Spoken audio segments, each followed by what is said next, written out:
Ernest, do you want to set your communication to all panelists and attendees if you want to chat with the attendees? I did the same. Oh, yeah. Okay, good.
I don't know how to make that be quiet since usually I'm on the phone.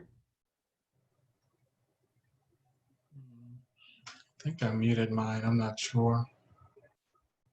Well, got that. If you mute, then you mute yourself. Exactly. Yep. I think it'll be okay. Mhm.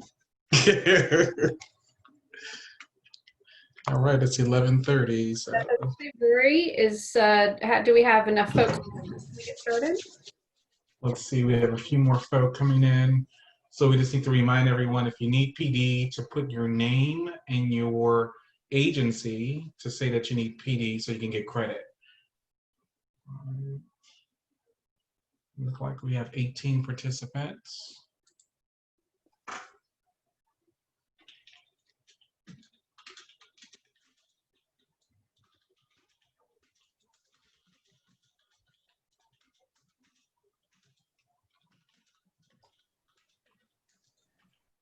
You can go ahead and get started.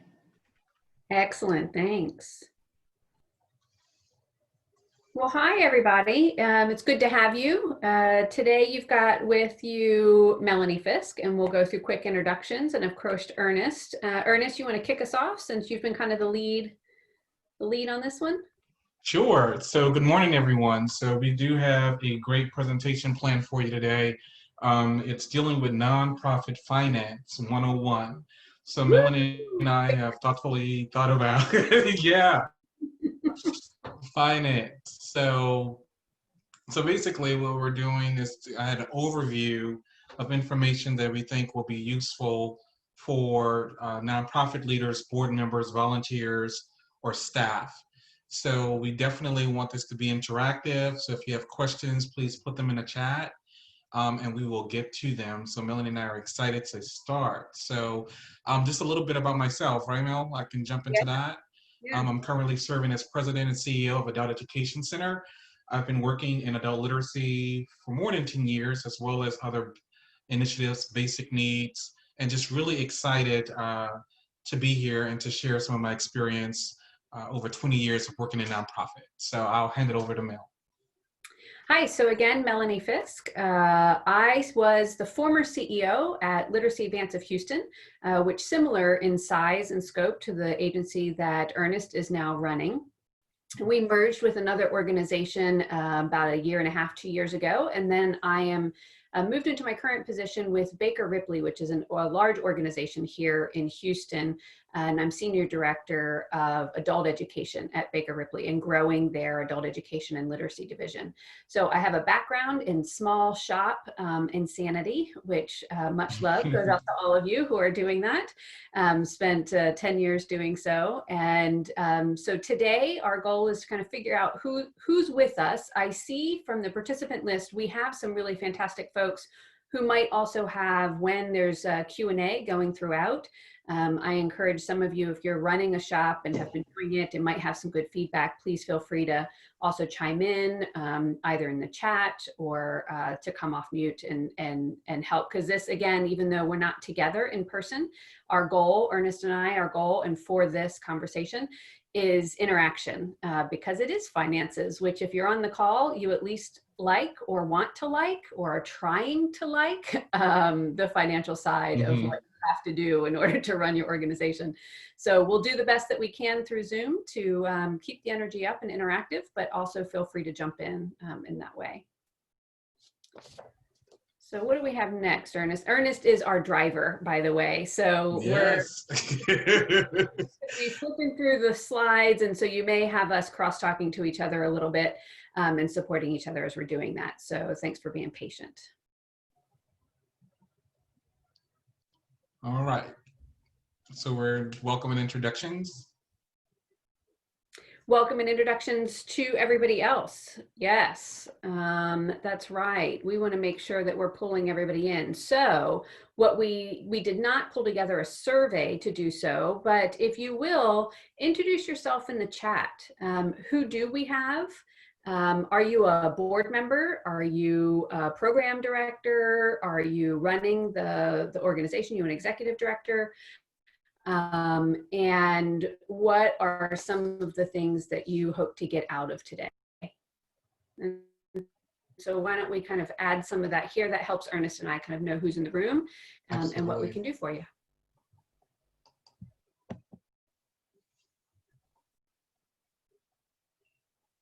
Budgets and finance.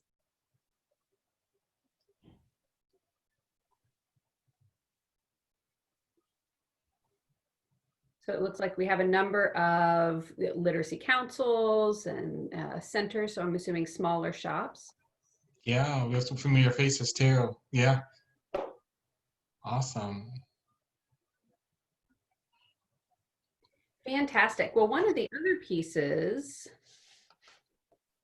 right, that we're looking at kind of where to start. Is that right, Ernest? Yeah, like what are their expectations for this training? So yeah.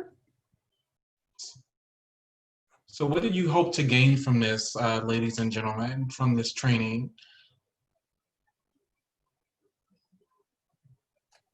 And you can enter that in the chat just quickly, and then we'll dive into the presentation. And while you're doing that, you see I also added a link in the chat. So we're going to be talking about that self-assessment here shortly. Absolutely.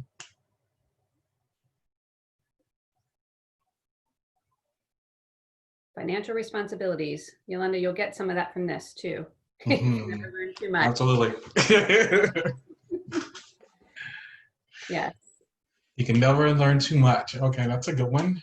Well, and especially I think too, and that's one of, at least for me, the themes of today, often, especially when we're in the smaller shops and we're working with and relying on the expertise of our board members, a lot of times they are bringing some of that maybe financial lift that some of us might not have. Ernest and I both have an MBA, but fully recognize a lot of folks that are coming in don't have some of that. Right. But the key is for-profit finance. There are some key differences in nonprofit finance. And so boards and smaller nonprofits can get themselves into hot water by not learning the difference between the two. So that's definitely, Ida, as you're saying, kind of always staying up with that is important.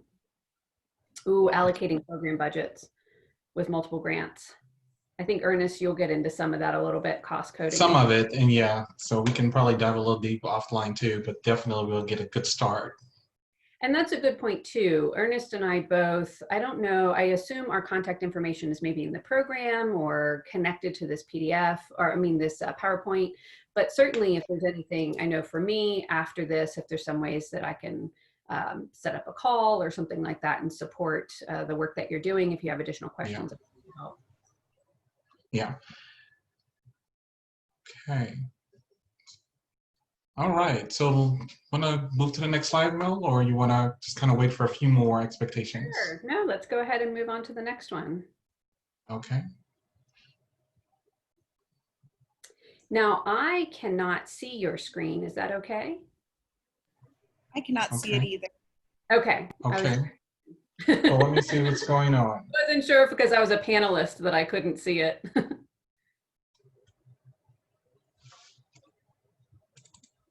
Now? It's coming. There we go. Okay. So if you'll walk us through a little bit of kind of the training roadmap, what can we expect today? And then again, everybody, while he's doing some of that work to walk us through, after that, I'll take us into the self-assessment. And again, I sent that link in the chat. Okay. All right.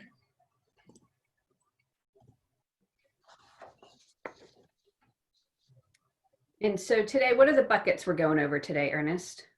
Okay, so basically the roadmap, right? So Yeah. we're talking about understanding nonprofit finance and the core steps. Also, we're going to talk a little bit about roles and responsibilities, budget development and best practices, understanding financial statements, reporting and compliance, resources for nonprofit leaders and board members. And then we're going to do some Q&A. So Q&A will definitely be throughout the presentation, but we also want to just kind of earmark 15 minutes to really dive a little deeper in the conversation. And then we're going to give you some resources as well and close out so that we'll be able to equip you with some tangible tools. So we want to leave you with some Yeah, and I rich think that's information. one of the things that's most important. It are those tangible tools. And so definitely, and the first one that you've got is, again, the link that we're going to, which is the financial management self-assessment. So it is 11:41. I'm going to give everybody quietly until 11:45. Go through that self-assessment and be honest. And if you don't know the answer, right? If you happen to be maybe at a program director level or manager level, or you're within maybe a larger college system or something, and you're not quite sure, guess or write down questions and say, oh, I didn't even know I should be paying attention to this, or I wonder what my organization's doing. This self-assessment also will give you a little bit of a framework for, as we're going over the next 2 hours together, what are some of the things that you're going to want to be thinking about if you see yourself down at weak or weak but improving, so that you can kind of think about how can you apply what we're talking about today and the resources to what you then need to know.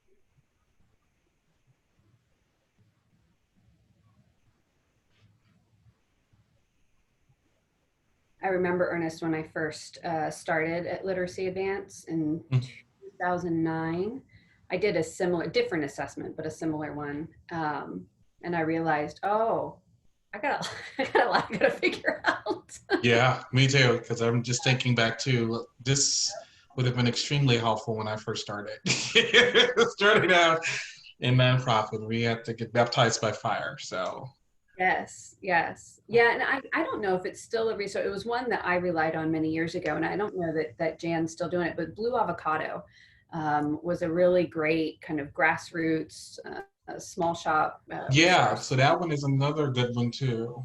Yeah, is she still doing That's that? another good resource.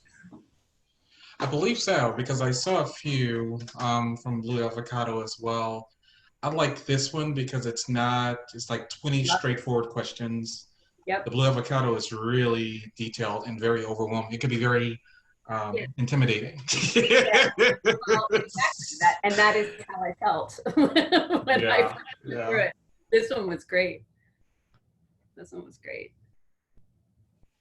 Not able to see past question 11, Sally says. Sally, are you able to also, that's perfect, Ernest scrolled there. And then again, the link that I sent out to the attendees, did that link work? That should send you directly to the PDF.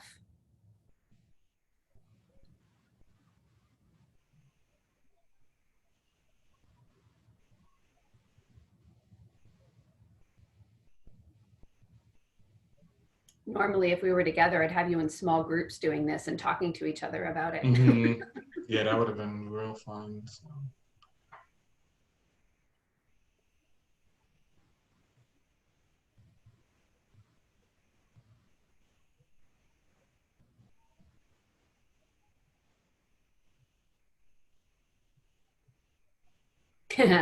Yes.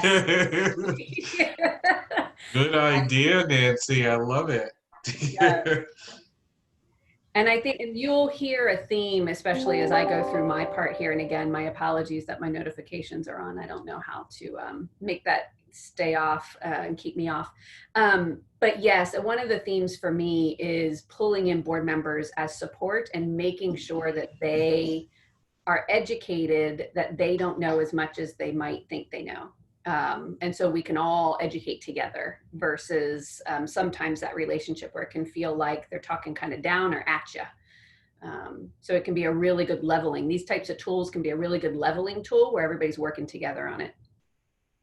So one of the things, yeah, what were you going to say, Ernest?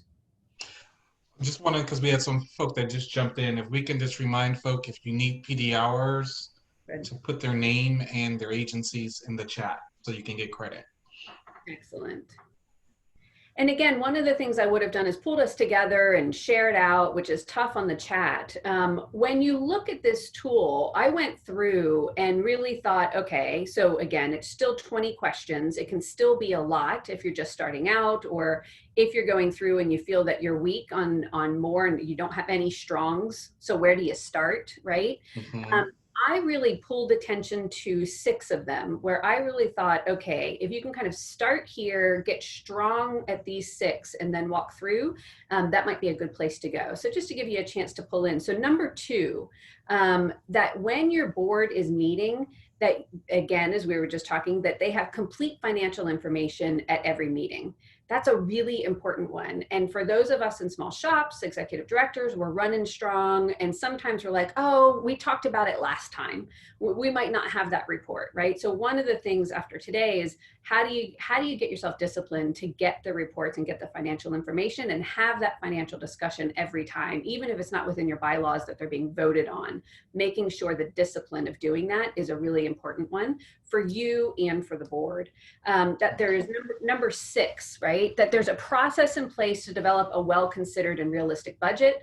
Ernest is going to go into some of that. Again, it's that well-considered and realistic part that I want to draw our attention to that can make this a strong line item in the self-assessment. Not who do we wish we could be, although that's a fun budgeting. I actually budget that way. I start there and then I back into realistic. So then I have some plans if additional money comes, because that's always fun. Not necessarily in COVID times, unfortunately, are we seeing some of that, but it gets us ready. Number 11, when we're monitoring cash flow. So I'm going to talk about that as well. That is hugely important. And a lot of times a piece where nonprofit boards and agencies can get themselves into trouble because they might be working on an accrual system. And then again, we'll talk a little bit about how grants are accrued. And so then you see your statement of activity as your balance sheet and you think, oh, I have $50,000, but you only have $10,000 in cash. So you might have $50,000 in the books, but you got $10,000 in cash. So that cash flow is super important for nonprofits. It's important for all businesses, but really important for nonprofits and where nonprofits traditionally get themselves in trouble. Number 13, that you have the restricted and designated funds down pat. So even if you haven't quite figured it out in QuickBooks, or if you're just starting your own system, or if you're not quite sure, that is one, get that system down for sure and pay your payroll taxes. Number 14, another area, that cash flow, the restricted pieces, and payroll taxes, big areas where nonprofits, especially small nonprofits, can get themselves into hot water. And then number 17. 17. That internal controls are in place, and that can be really hard in a small shop, especially what if there's 1 of you or if there's 5 of you, even sometimes if there's upwards of 15 or 20. In our field, of course, that 15 or 20 might make up of instructors or volunteers, or right. So how do you make sure you've got 5 levels of internal controls when there's only 3 people? How do you do, right? How do you do that?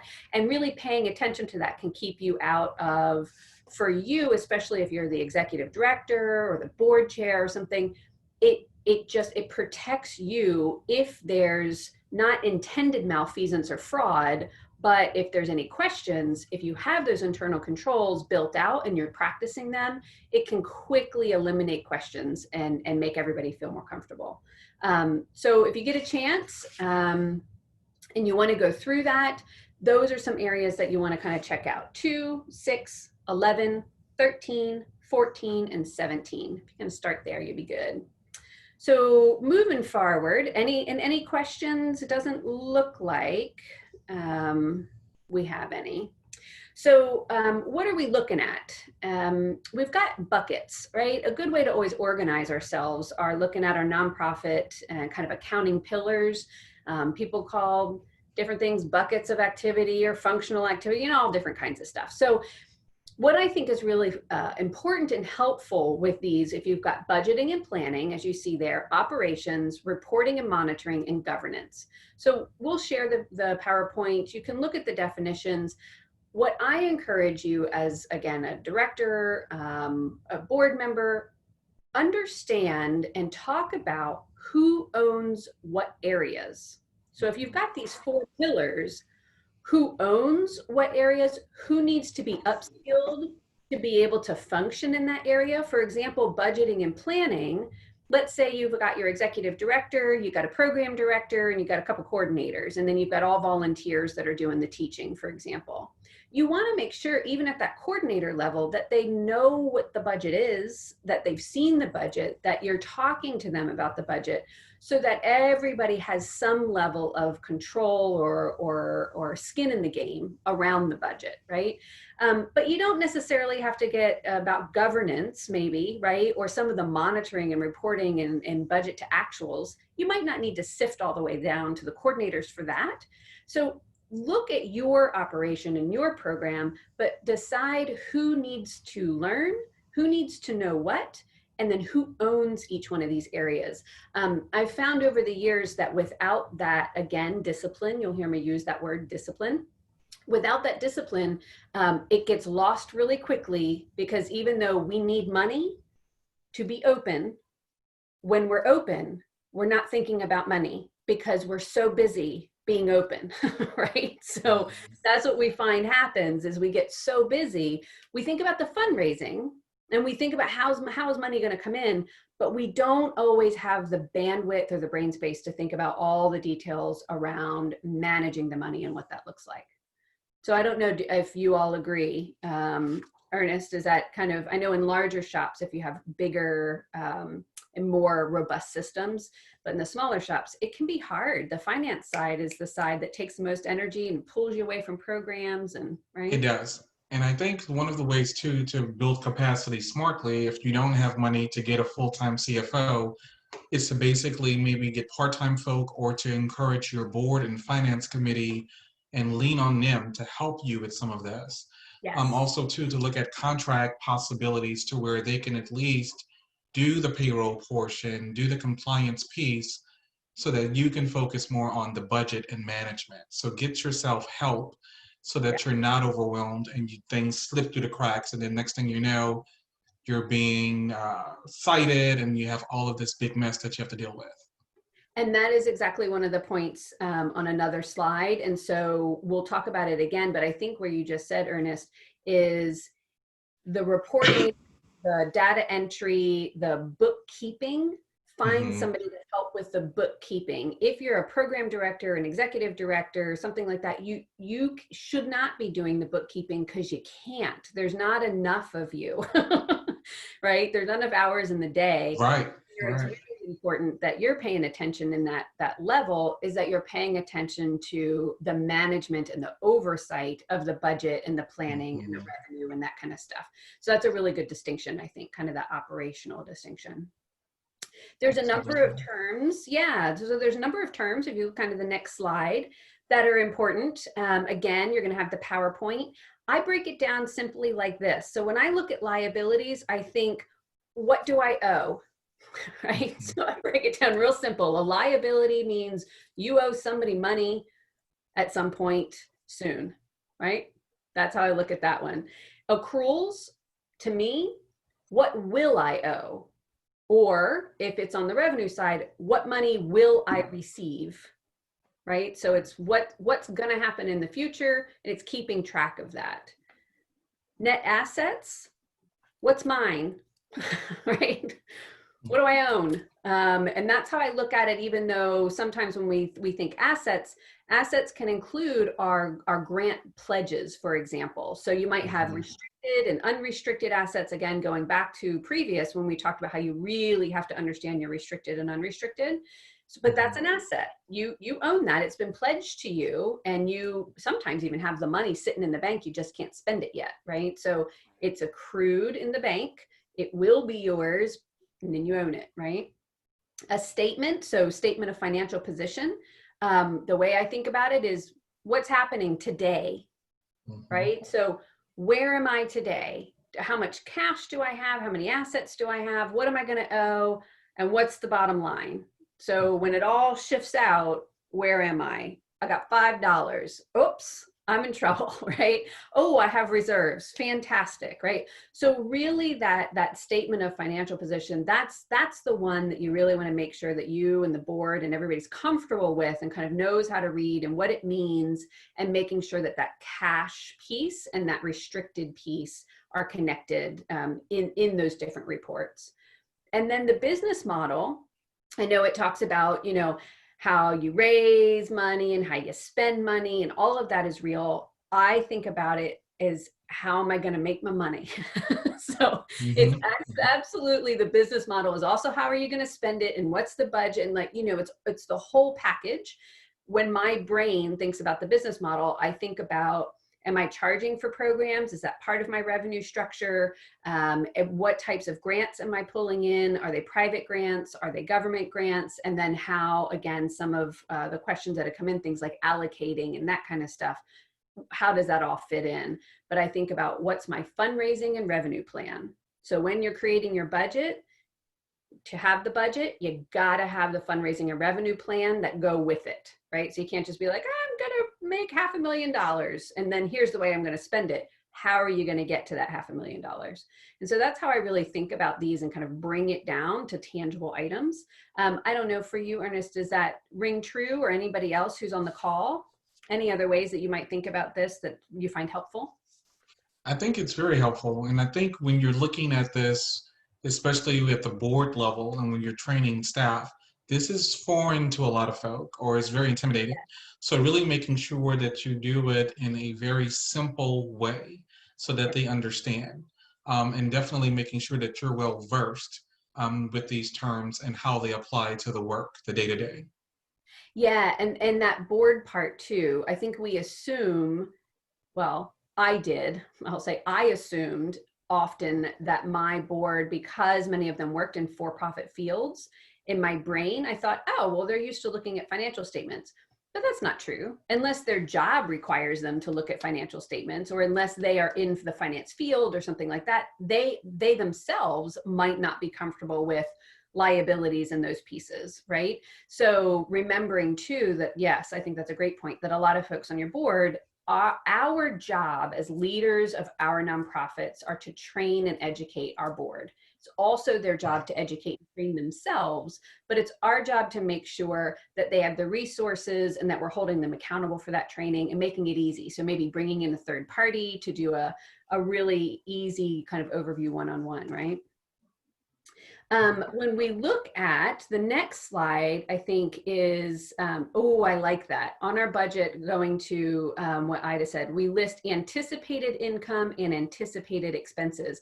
And again, language can count, right? So that might be a really good way to frame, a really good way to frame, to say, okay, we think this is what's going to come in, but you know, here's what we're looking at, and here's what this looks like.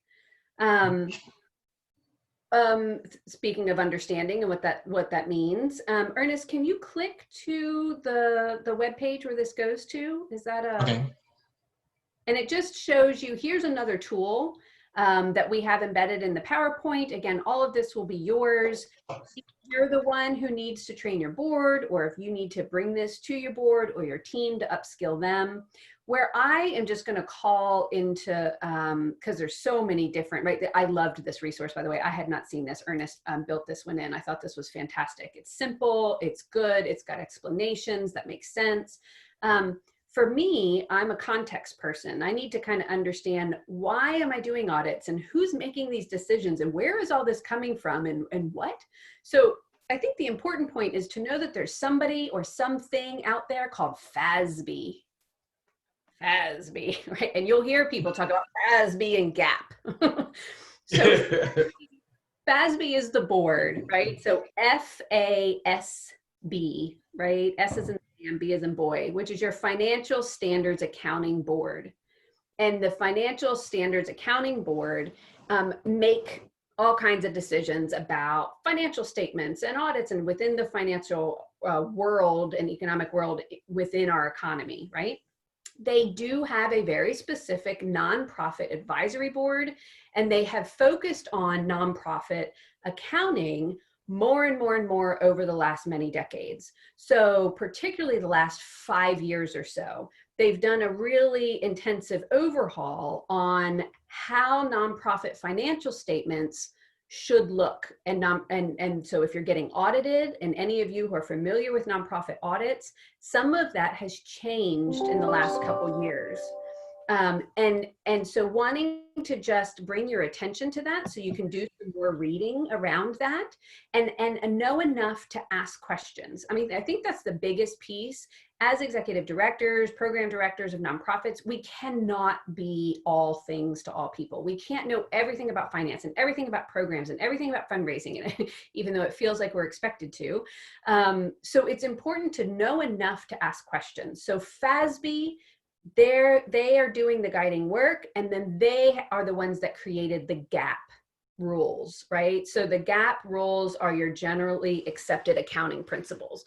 So if somebody on your board says, well, what is that against GAAP, or what does FASB say, or what, then you can have this basic general information and go, okay, I know what they're talking about. So I think that's for the glossary. Kind of the most important piece for me is the context pieces. Any questions on some of that? Looks like we're okay. All right.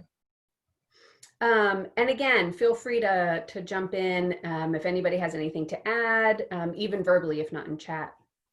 So this is really, as we're going through, we've got risks and rewards. Why pay attention? FASSI, I don't know the answer to that one. I will be honest. So what is FAFSI? Ernest is going to check that one out. I'm sure I am. And so we'll check that out and see what we got there. The risks and rewards, we talked about that, right? The loss of confidence, the loss of confidence, increasing fines. So here's the one we were talking about, payroll taxes. That's where you want to, and filing your 990, which we'll talk about right quick at the end.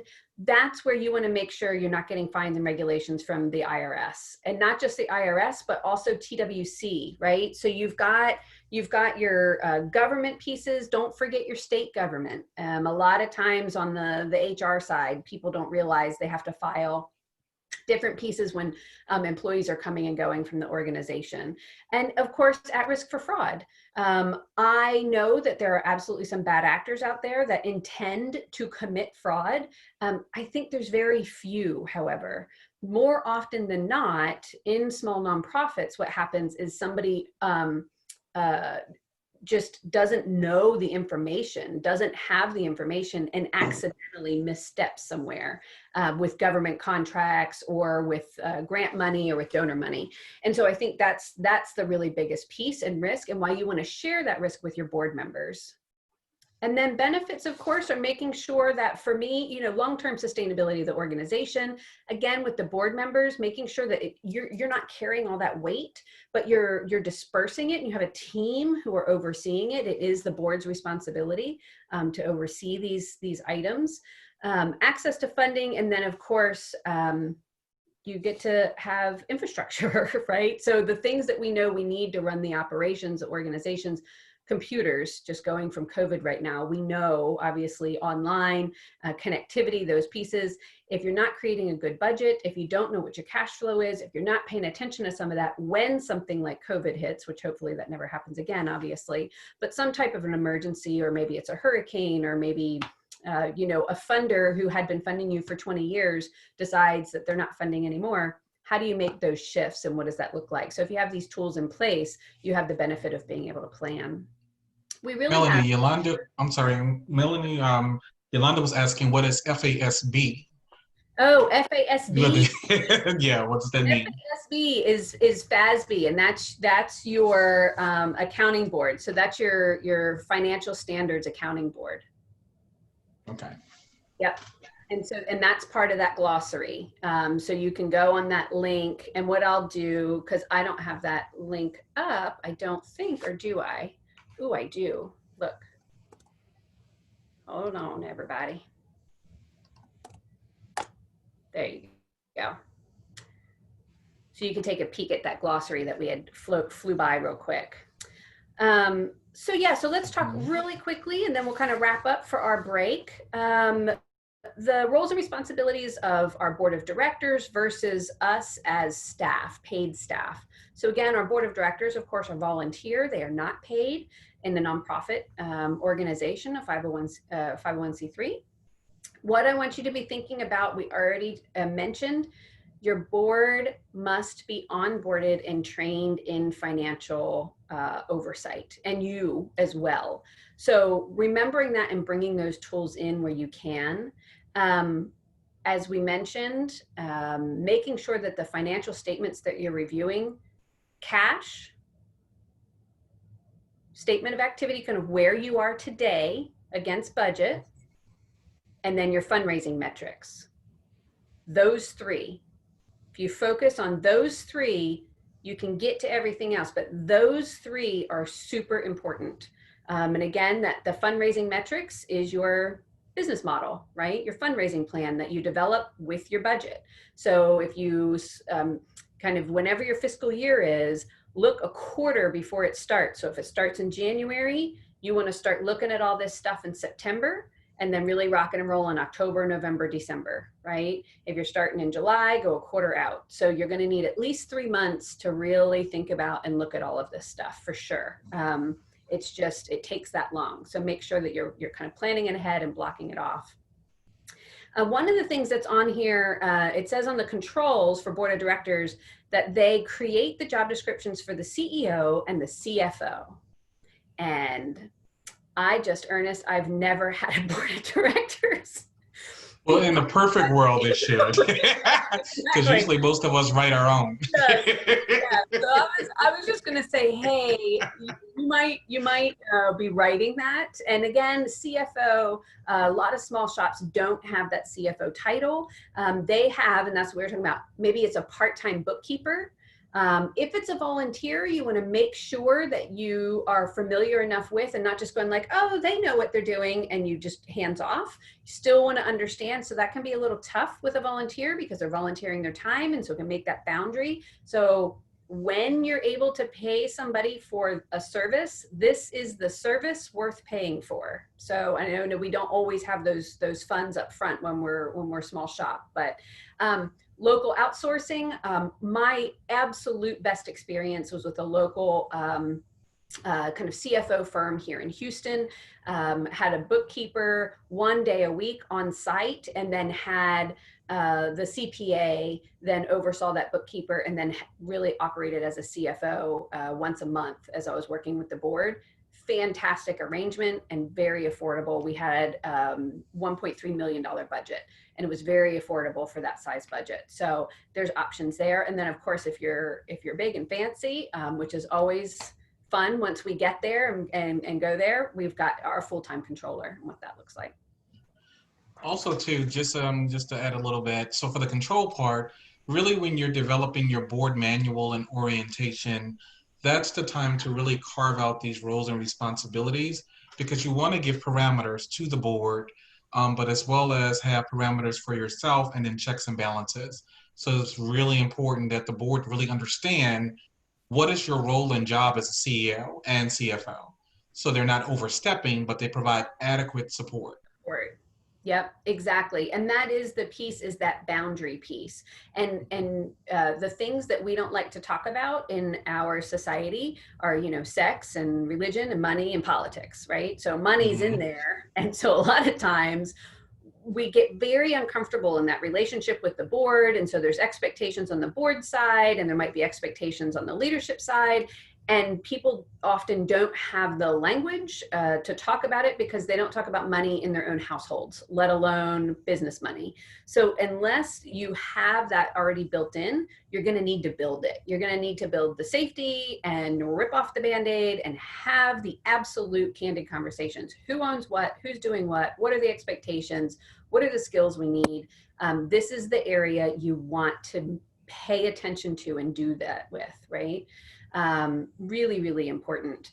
Again, it usually falls on the executive director to kind of hold that CFO role. And that's where is the bleeding of boundaries, right? Yes, lean on your board, make sure that's there, make sure that that doesn't mean that they're in daily operations though. Just because they're helping with reporting and overseeing things, it's your job as executive director, program director, whatever that may be, to then manage the budget and what that looks like. Just because your board member is looking at salary, for example, going over salary, they can't then turn around and say, so this is how much you should be paying this person or that person, whatever. In theory, right, it should be your job. You have $200,000 to manage this staff. You are then making the decisions as the executive director or CEO on how that's going to play out. Use them as partners, the board as partners, but you want to watch some of those boundaries for yourself. And that's where this can get a little funky. And again, know enough so that you can ask questions and feel confident and comfortable. One of the resources, if you are an executive director, so there's Nonprofit AF, and I'm not sure if anybody's familiar with that. It's a Facebook group for nonprofit professionals. It's also a blog. Vu Lee started it a number of years ago. And there's a specific Facebook group, closed Facebook group for nonprofit CEOs. And I find that there's a lot of small shop CEOs on there that are very supportive and helpful with ideas, especially around boundaries and those pieces with boards. So there's a resource out there. I'll put that when Ernest comes on here in just a sec during the break. I'll put that link in the chat. And then we were just talking about accounting systems. So if you don't have one, you got to get one for sure. Get out of that Excel spreadsheet, right? Make that be your first goal, to get out of the Excel spreadsheet. If you are looking for a system, as we have here, it really is true. And certainly I'm not promoting one system over another. But QuickBooks is the one that most nonprofit small shops use and have used for a long time. They're on the web now. They know and understand the FASB, nonprofit FASB rules. They have updated their licensure and software to reflect some of those rules. You have a payroll function in there as well, so you don't have to. And yes, some people are still handwriting checks or printing out paper checks. Obviously, with something like COVID, that becomes a big problem when you can't be in your office. So definitely getting online. QuickBooks is online as well. So think about that one. Ask questions when you're selecting the systems. We have here, yes, Fund EZ. I don't know that one as well. Peachtree, I know that there are a lot of people who like that one too. And it's just kind of figuring it out and what that looks like. So you'll have this as a reference for your PowerPoint and what that looks like. Yeah, that's the one. And we wanted, since we're 2 hours, we wanted to give everybody a quick break. If you needed a bio break or just to shift, get yourself something to drink. We recognize certainly that sitting in a conference room for 2 hours is very different than sitting in front of your computer for 2 hours. So give yourself just 5 minutes here, and then we'll hop back on at, what is that, Ernest, 2:20 or 12:20? Yeah, 12:20. Okay. And I'll certainly stay on if there's any questions and what that looks like. Yeah, so if you want to stay on and ask a few questions, then we'll definitely do that.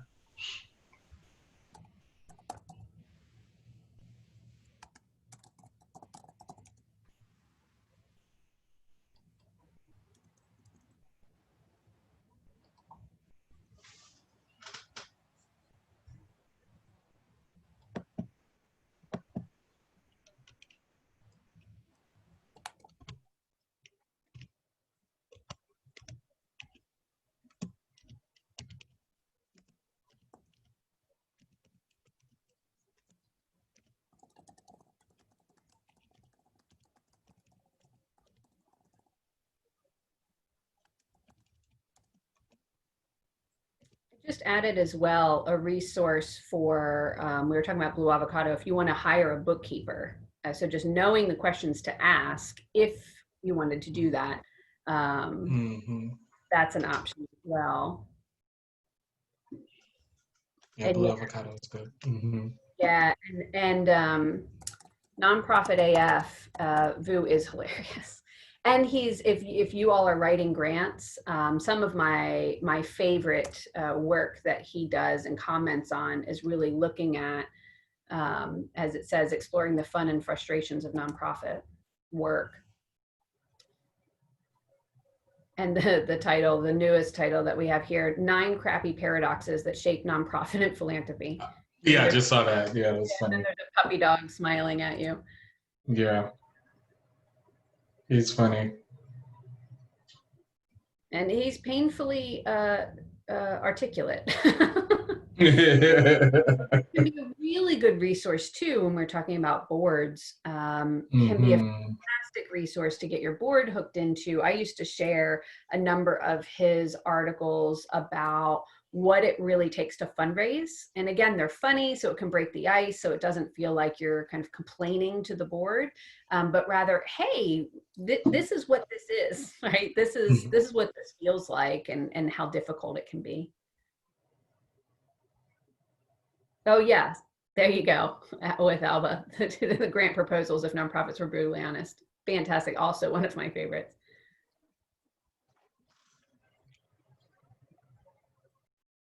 And the Facebook group is, So Chanelli, I think, yeah, yeah, the Facebook group. Okay, so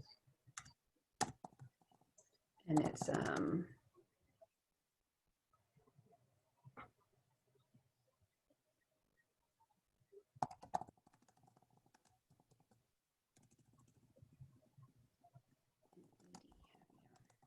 so it's a closed group for executive directors. okay, so we have a good question. I think this is from Ida. So we're having a trouble deciding on the auditor. So they pay 7,500 out of their budget, and they have paid a bookkeeper, but they want to know are there any lower costs of pro bono. So I think part of it is that you really need to procure, and procure is basically collect a couple of quotes, but then also to lean on your board. I know in the past we've leaned on our finance committee contacts who may have known CPAs, and we've had some CPAs donate their services during the off season to do audits and 990s. So you may want to look at that resource. Or even get CPAs on your board, but that may be a conflict of interest, but at least they can give some referrals for folk that they may have worked with who may give you a reduced rate. Melanie, you have any suggestions for that? No, and it's a really hard one. I appreciate the balance, because you're balancing, especially if you're a smaller shop, and one of our slides talks about when you need an audit, and the general scope is if your budget's over 250,000, you should really consider having a formal audit. Yeah. It gives you legitimacy with, which again, nonprofit AF would contradict this and be like, why do you need to pay the money to do this? But Right. with larger grant funders, and those types of things. If you're 500,000 or over, you have to have one. You have to do that, right? You have to have it. Yeah, but so it's a hard balance, especially when you're right in that, kind of 200,000 to maybe 400,000 annual budget. It is a chunk. I mean, 7,500 or 5,000 is a legitimate chunk of change to then spend on it. The other piece that I've done in the past is, so you can fundraise from the board on it. And I know it's already like, come on, man, we're already fundraising from the board and they're not fundraising where we need them to. And what does that look like? And sometimes having a specific piece that they're interested in can help, and they'll then give more than they typically would. If it's like, hey, give to our general annual fund, they'll be like, oh, here's a little bit. Why they should be interested in getting an audit? Because at the end of the day, if something goes wrong, it's their reputation and legal fiduciary responsibility, therefore their own pocketbook that's on the line. So sometimes you can connect with the board and say, hey, getting an audit protects you and help them see it's them. Sometimes they will then be willing to chip in and make that audit happen, and support that audit financially. So I've seen that work in the past as well. It's hard. It's a hard paradox. I appreciate that. Because yeah, that is the going rate. 7,500. That's somewhere between 5,000 and 7,500, depending on what that looks like, is what I've always, and again, when I've done the procurement work, I'm looking at, in and around Houston is where we've been. So yeah, because we're at 8. We pay 8 annually for that. But I've had CPAs actually do pro bono work who had a relationship. So I think it's also to look at the CPA Association as well and just kind of try to cultivate some of those relationships too would work. Yeah, the CPO Association I wouldn't have thought of. Yeah. Okay, we're at 12:20, sir. All right, so let's get started. All right, I'm excited. Okay, is everyone back? All right. I'm doing yes. Okay, so everyone's back? Okay. So now we're going to talk a little bit about revenue sources. So the money. So no money, no mission. That's what one of my old bosses used to say at Catholic Charities. No money, no mission, right? So just understanding your revenue sources. One thing that the best practices is that you should always diversify your funding sources and your streams. So contribution and donations is one of the core areas where that's basically some of your unrestricted dollars. You may have a donor to come in and restrict as well. You have grants, which can come from foundations, which is the private sector, but then you also can get public grants. So that could be United Way. It could be from Rotaries. It could be from community development block grants from the city municipalities or counties. Also too, federal contracts, if you're interested in doing federal grants to help support your work. But then also special events. So that could be galas, it could be a walk, it could be luncheons. So those are also unrestricted dollars as well. You have earned revenue. So if you're doing fee for services for particular programs or a service, that actually can go towards benefiting the program itself, or you can use it as unrestricted dollars to cover the audit or whatever, the lights or things that pretty much you have a gap of funding for. And then your investment income is basically using money that you have actually had in a money market account or a restricted account, and you're really using the interest to apply to your operations. So one of the things that Melanie and I promised you was that you would have more tools when you leave this training. So one of the things that's really important is to look at what is your revenue scenario planning tool. So when you're developing your annual budgets, you need to really know what is the probability of you getting those grants or the probability of those revenue sources. So we're going to click on this link here. Okay, and we're going to scroll down.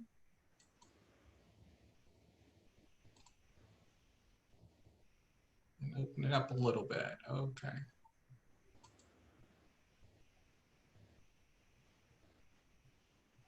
Yeah, because part of, I think, as you're waiting for that, Ernest, to do, that probability piece is looking at if you need to bring in 500,000 and you're doing a fundraising plan, you're probably going to have to ask for upwards of 850 to $1 million to bring in the 500,000. Absolutely.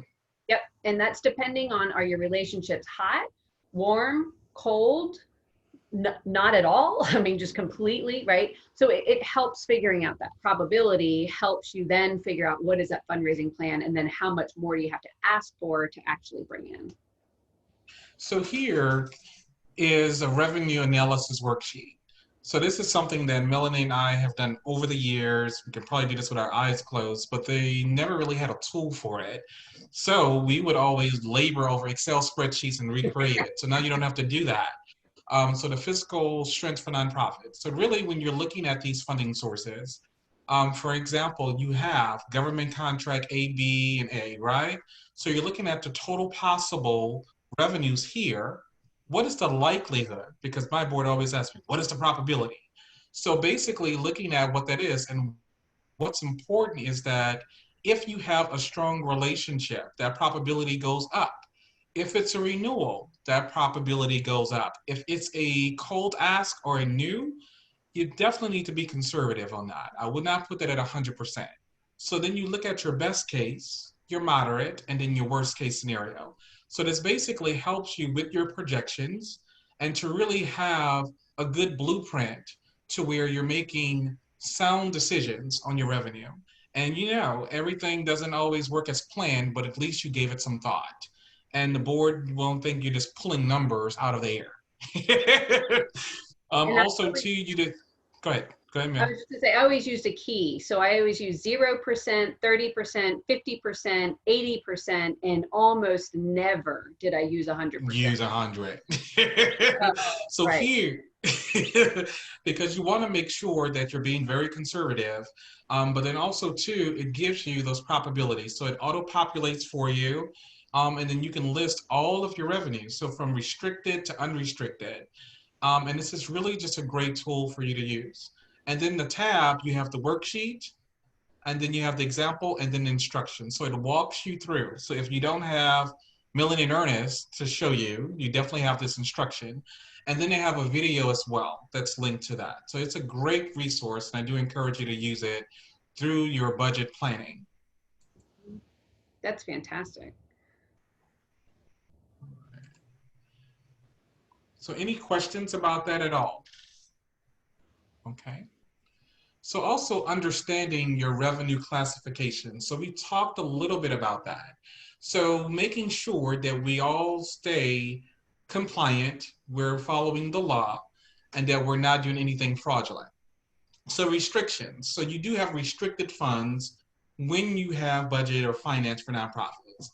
So restrictions is basically defined by accounting standards. It's classified following categories. So for instance, let's say if you have restricted funds from a donor who's saying that I'm only funding the GED program. So you cannot spend those dollars on citizenship. It has to stay in GED for the donor intent or the purpose of the contract that's awarded. If you do, then that will consider you will get in trouble. So you're misappropriating funds, the donor can actually ask for their money back, or you can get fined or cited.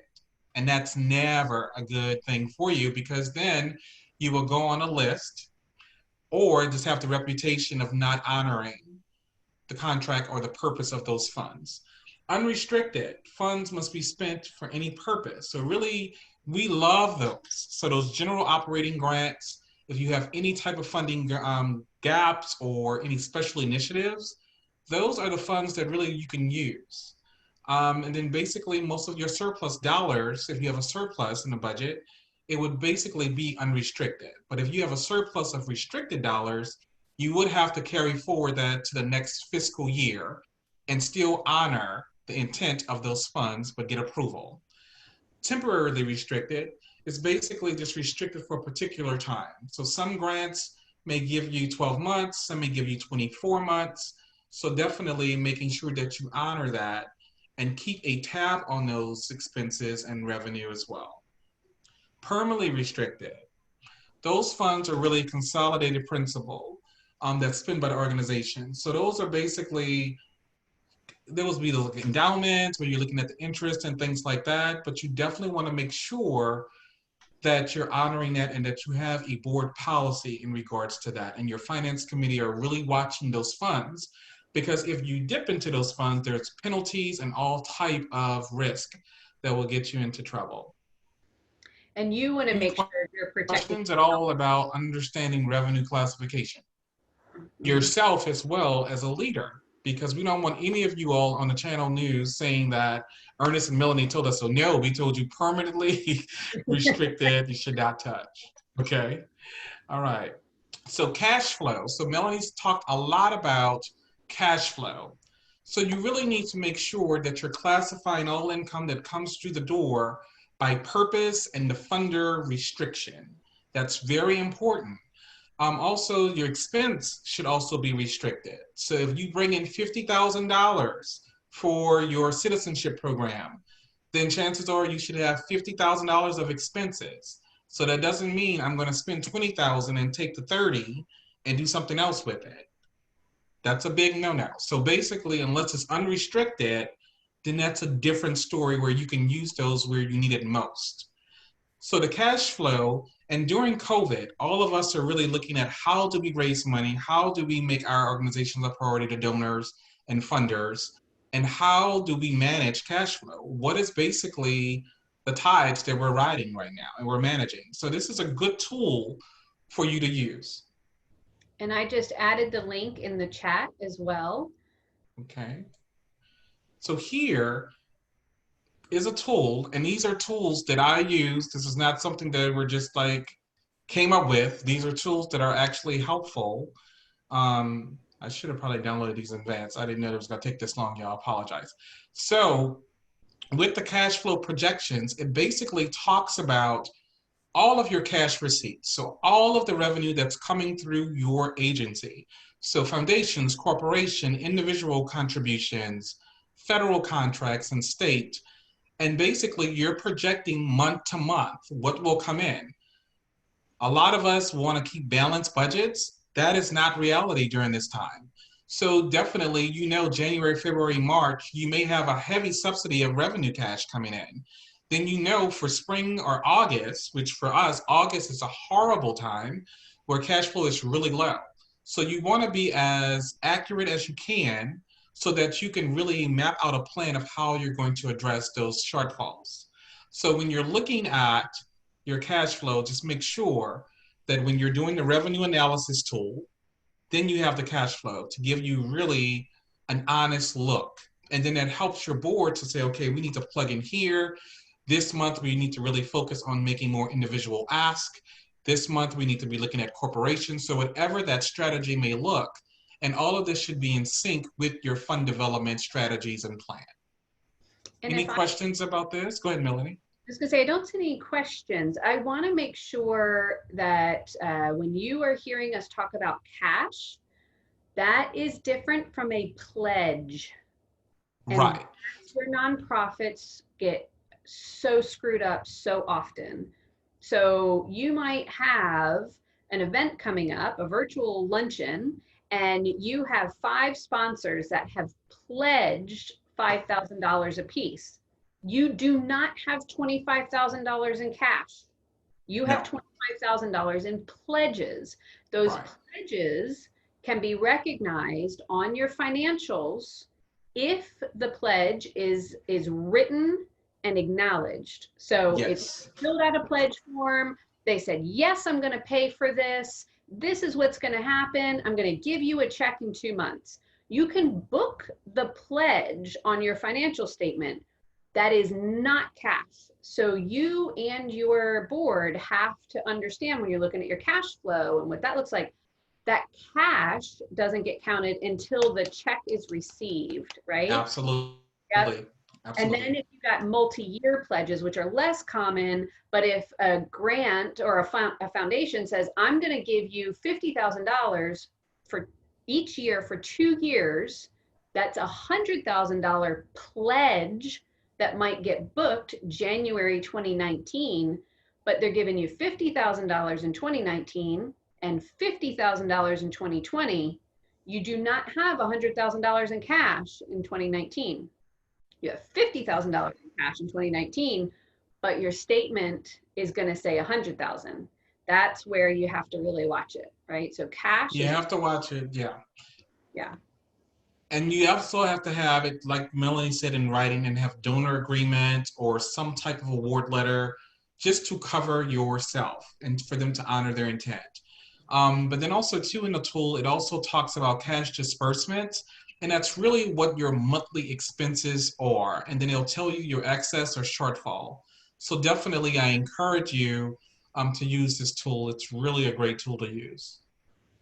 Yeah, kind of knowing what people will talk about when Ernest is going into budgeting. What's your burn rate? right? About Absolutely. average that it takes you to operate per month. And that's one of a key thing you want to figure out is, what's your burn rate? It takes about $50,000 a month to operate. Okay, great. Sometimes it's lower, sometimes it's higher. What is that going to be? So it helps you figure. Absolutely. And it fluctuates. So definitely make sure, and you should be spending time on learning when the trends are up and when they're down, and when you're plentiful and when you're, and I like to say, cash poor. And what are those plans for that? So Melanie and I have our opinions. When you're cash poor, it's not always the best thing to do an event, but that's a whole nother workshop. But Yeah. but look at Your really board, comprehensive yeah, your strategies. board's going to tell you to go do an event. Your board's going to be like, Right. put on an event and get some cash. Absolutely. So factors that drives your annual budget, strategic plan and your vision. So you should always drive your budget or develop your budget with your mission and your strategic plan in place so that you're not having mission drift, you're not chasing dollars that's really not going to benefit what you promised to the community.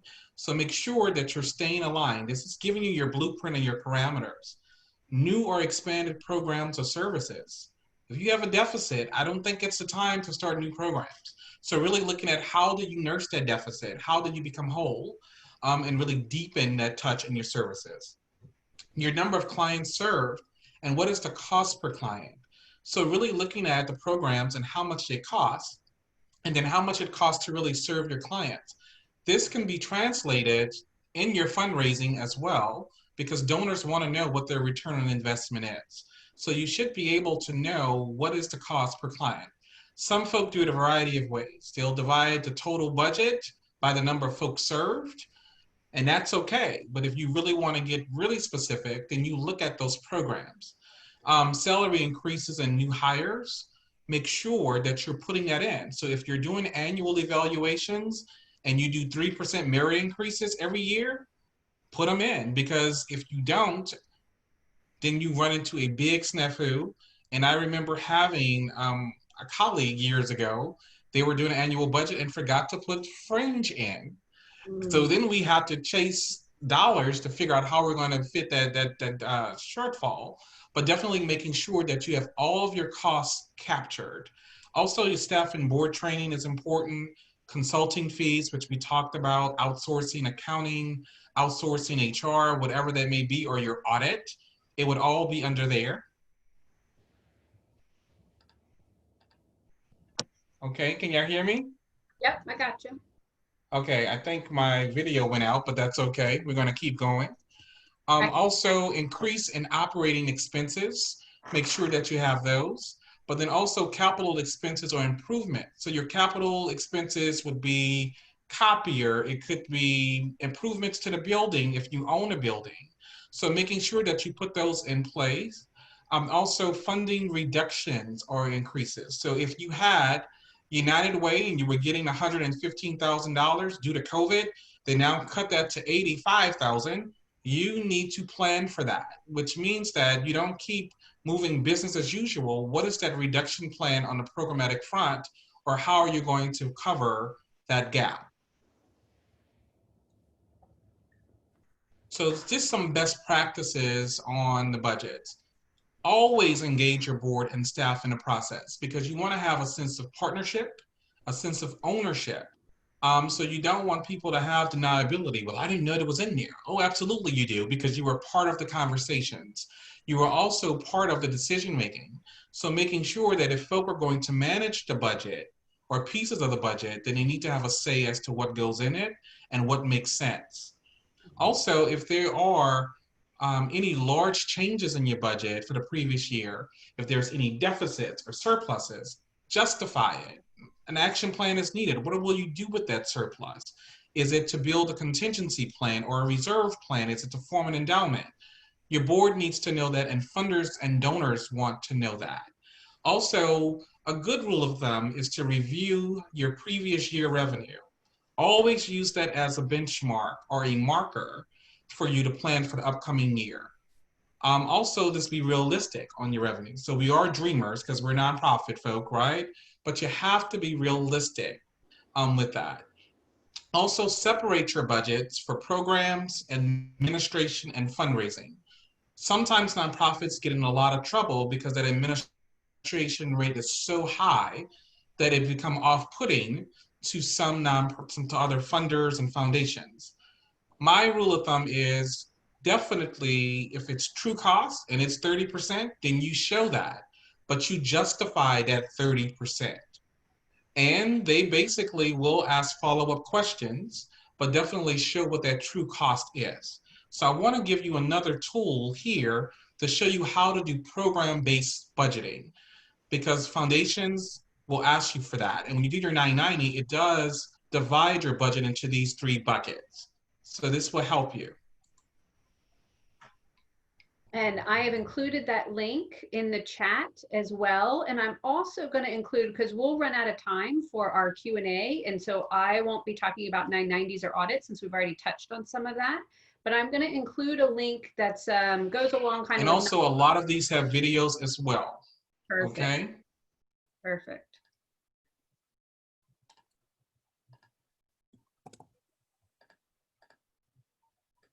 So the program budget, so you have the worksheet, and it really talks about your positions, full-time and part-time, but then also what the wages are, any fringe cost, and then also your calculation. So it actually tells you exactly what things are being covered. Okay, so your FICA, your workers' compensation, disability, state unemployment insurance, medical insurance. And for some folk, they're like, what are you talking about, Ernest? So look at the best practice, and then you can look at the state to see what are some of those expenditures or what is the percentages that they use. So for FICA, it's usually about 7.65, and then it varies from state to state as far as your workers' comp and your disability. But you can definitely work with your finance committee or a CPA to help you get what those rates are. And then here, you're looking at your organization expense, and it kind of breaks it down according to programs. So if you want to lump it all under one umbrella of just programs, then you can do that as well. And then it consolidates everything on the last sheet with all of your revenue, and then all of your expenses. And what's the beautiful thing about that? It tells you what is the percentage of programs versus administration here, and then versus fundraising. So for instance, let's say that for every dollar that you raise, 70% goes towards programs. That is a real statement that donors love, and that's a return on investment. And 30 cents of that dollar goes towards administration and fundraising. Because I guarantee you, any foundation or donor do not want 100% of their dollar going to admin. So you want to make sure what is your true cost, and then you want to quantify that. Melanie, you have any additions to that? No, I think that's spot on. I included a link to Dan. I think you're muted, Mel. I am? It doesn't show me being muted. Rory? I can hear you. You can hear me? Okay. Is she muted? No. Nope. Perfect. They got me. So you're stuck. He can't hear me. So can you see that I'm talking Ernest anyway? So you all check out Dan Pelota's stuff. So what Ernest is mentioning is the difference between program and administration and fundraising, which are all very important. And there's definitely a conversation around. So the definition of admin can be, you can have organization A and organization B, and they might define it differently. And organization B might show up that they have 10% admin, and organization A might be very literal in their definition and have 50%. So don't be so literal that you're backing yourself into a percentage that doesn't play well with your funders, and be ethical and with integrity defining what your cost categories are. So I've always found Dan Pelota, again, really helpful to share with the board as well. Because again, some board members will say, but everything should go to programs. And you don't want board members who don't understand that dynamic around the cost categories and what that looks like, and that they're not literal. You can define them within FASB and GAAP definitions, and then be able to create your budgets that way, and therefore your marketing materials that way.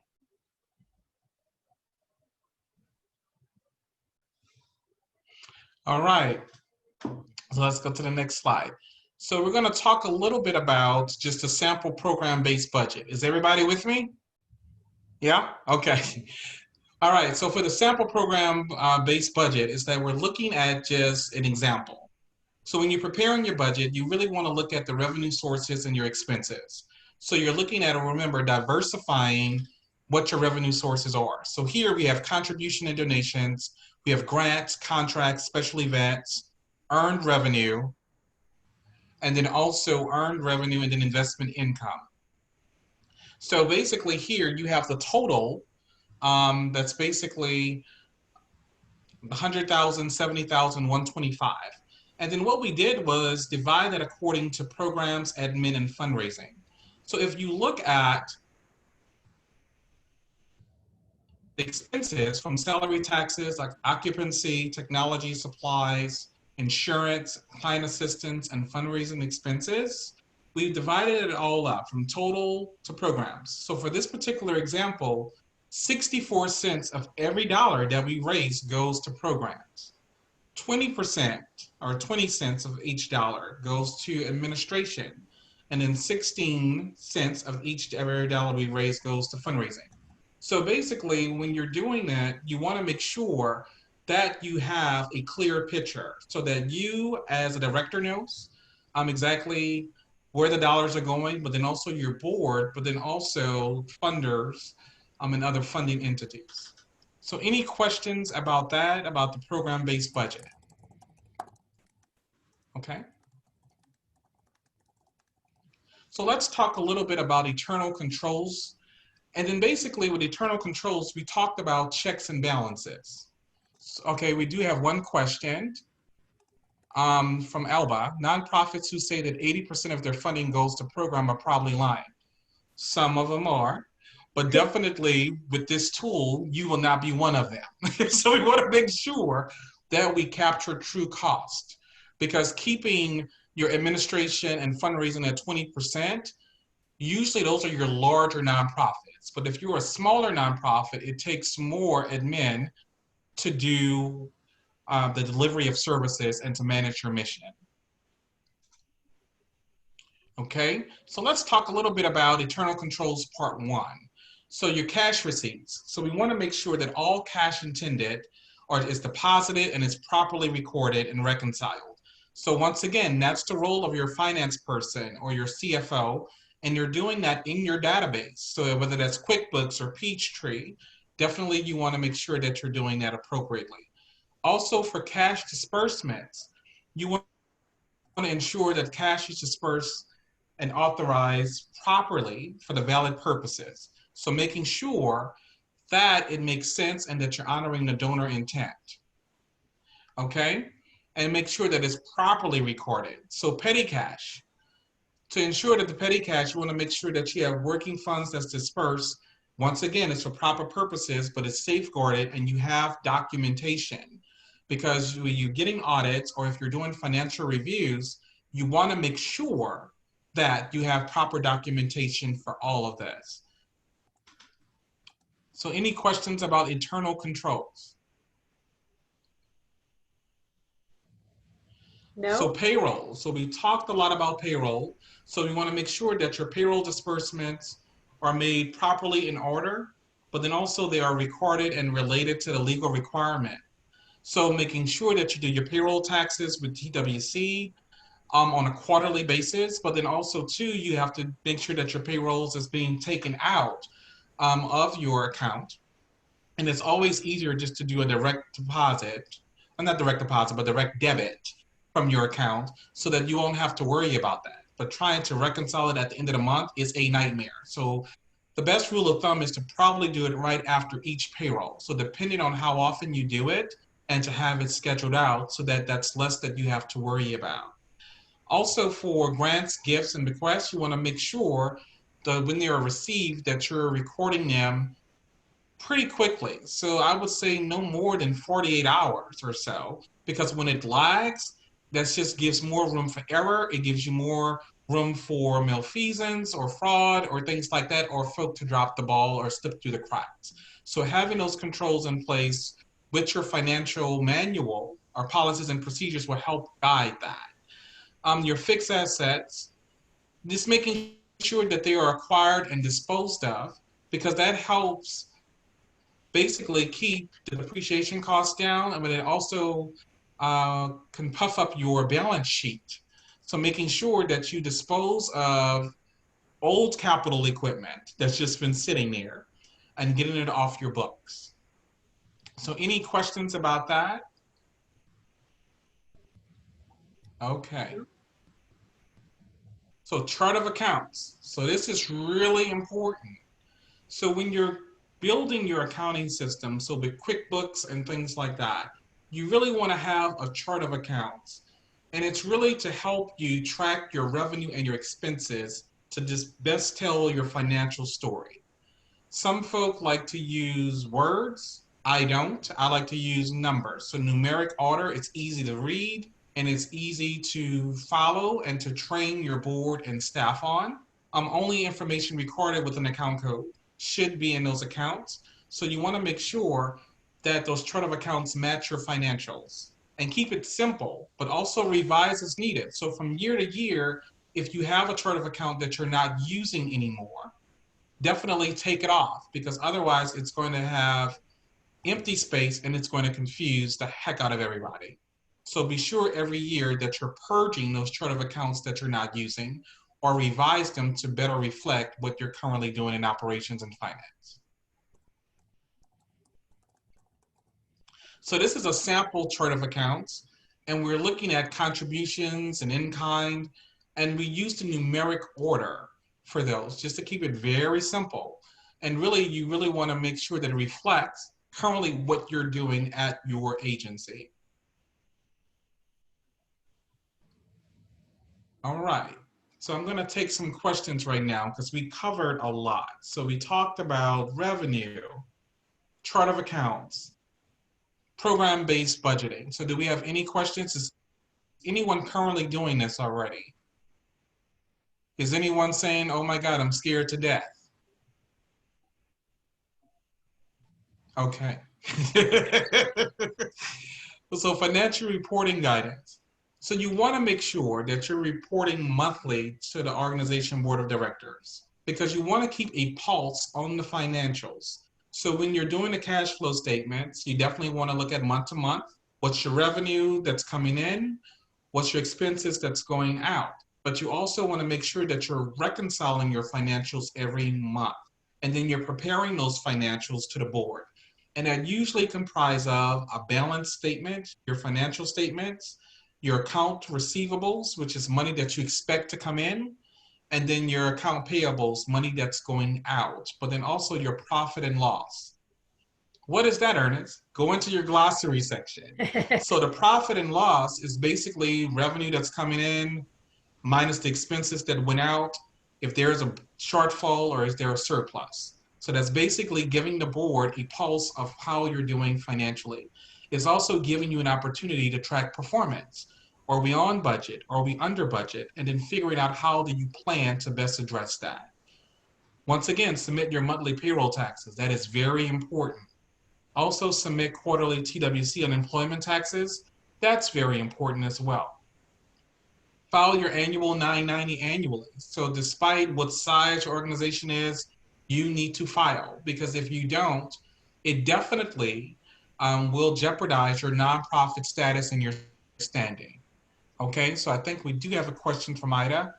So the last audit was a learning experience. The auditor pointed out that we needed to separate salaries into admin and programming, and the more should go into programming. The auditor can be good best practice, and absolutely, because they will tell you if you're too heavy in administration. And definitely sometimes we think everything should go to admin, but even as CEOs and definitely program directors, a portion of our time should be allocated to programs because we do supervise folk, we do drive that work. Don't you agree, Melanie? Yeah, and I had Okay. put something in the chat for some of that. And Ernest, I don't know if you can hear me. Can you hear me, or can you just see my lips moving? You can hear me? Yep. Yeah. Yeah. So we also had then from I guess it's Sonali, yeah. She was asking about payroll taxes in Texas. I mean unemployment taxes. So I am not an expert on unemployment tax, but I can tell you that depending on your nonprofit, if you're a 501c3, if you're a 501c3A, B, or 501c 501 A or B3, then there's also what 504, right? Anyway, Yeah, so right? There's many. all the different taxes.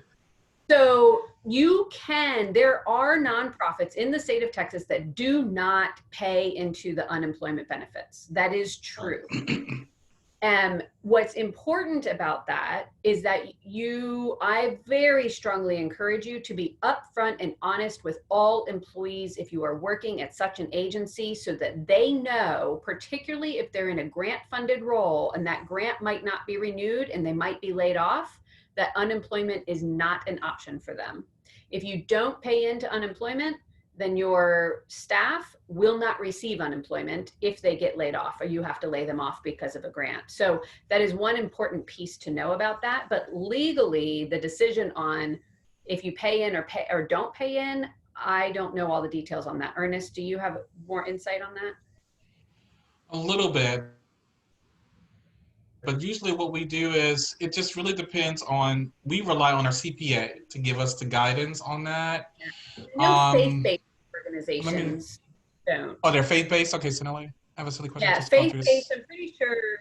Yeah, I'm pretty sure faith-based organizations do not, they're not required, because I worked for a faith-based organization and they were not required to pay into the unemployment tax pool. Yeah. But And I've it just depends because I know at Catholic Charities we would budget for it, but we had federal contracts. So it just depends on your funding streams too. So yeah, so definitely we'll look into that and get back to you, Sonali, to make sure. Yeah, and it may be a Okay. question. So yes, I am not an expert. I don't know who can and doesn't have to, but I know that some either choose not to or what that looks like. But again, you're choosing not to have a safety net for your employees should you have to lay them off. And I also know too, with the unemployment too, it depends on the number of staff as well that you may have. So Mhm. it's a lot of factors, and we'll look for resources and then send that out to the group because I've seen variations of the unemployment. But it is a best practice, like Melanie said, because if you're laying folk off, especially during COVID, you see this huge increase in unemployment. And definitely, if you were the last employer of record, they will file and you will get the claim, and then you would have the hearing and all of that. So it's always good to do it so that you're not overburdened later. Now, in the event, your tax rates and stuff may go up a little bit more. Same thing with workers' comp when you have claims, but it's just a good measure to have. It's a cost of doing business. It's an ethical cost Yeah. of doing business. So I do highly recommend it. Okay, so financial statements overview, just part one. So we talked a lot about the balance sheet. And basically with the balance sheet, that is really just your statement of financial position. So it's a snapshot. So it's really like, okay, how are we doing? What are your assets? What are your liabilities at the difference? And so in looking at what is your equity. So definitely your balance sheet is really important. And I know Melanie and I both sit on boards. I automatically go to the balance sheet when I look at financials. I look at balance sheet first to see how healthy we are, and then I'll dive into the financials with the profit and loss. So then you're looking at the income statements, and that's also called the profit and loss statement. And once again, it's just giving you a monthly picture of how you're doing with your revenue and with your expenses. Are you tracking expenses appropriately, or are you just spending money But definitely you want to make sure that you're tracking it and then also help you do projection. So one rule of thumb is that when you have 12 months of expenditures budgeted, it's always a good rule of thumb to stop at that 6-month mark, look at your revenue and expenses, and then conduct projections of where you're going to land at the end of the year. Now, Ernest and Melanie did not say you change your budget because you can't, but at least you have an idea as to where you would land so there will not be any surprises to the board, to the funders, to the staff. So that gives you just a good pulse and just a good practice to do a hard check as to where you stand. And when you make those projections, you can make notes, but you cannot change your operating budget because that's been approved by the board. And definitely you want to make sure that you're doing planning. So that's why that cash flow management tool is very, very important so that you can communicate, okay, we're going to have a surplus this year, or we're going to have a deficit, and then how do we best strategize to address it? Yeah. So your cash flow statement, once again, just looking at what's coming in, what's going out, and then looking at what is that strategy. And you can do it during a given quarter. During COVID, we can't afford for a quarter to go by without looking at the financials because things are happening so rapidly. So every month, you really should be looking at where you stand. I know I check our bank account every day because, and then you have the threat of internet fraud and all of that. So you just definitely want to do a good balance check there. But then also have your cash flow in place. I do encourage you to do that during these times as well. So your budget performance statement, that's an optional report and it shows your monthly year to date. I love that because it gives your board an opportunity to see, okay, where are we going to land if your fiscal year ends in December? But then also too, it gives you an opportunity to account for all of the cash that may be coming. So that's when we had talked about accrual, where you actually just anticipating that revenue that came in or that you actually have received for the year and that you're booking it every month. Okay, so your budget performance statement is a really cool tool to help manage up with your board so that they'll know, because they'll ask you that question. Well, are we going to have a deficit this year? That will give you some great indicator where you're going to land. And you can actually start looking at what are those contributing factors to that and then try to figure out how to remedy that.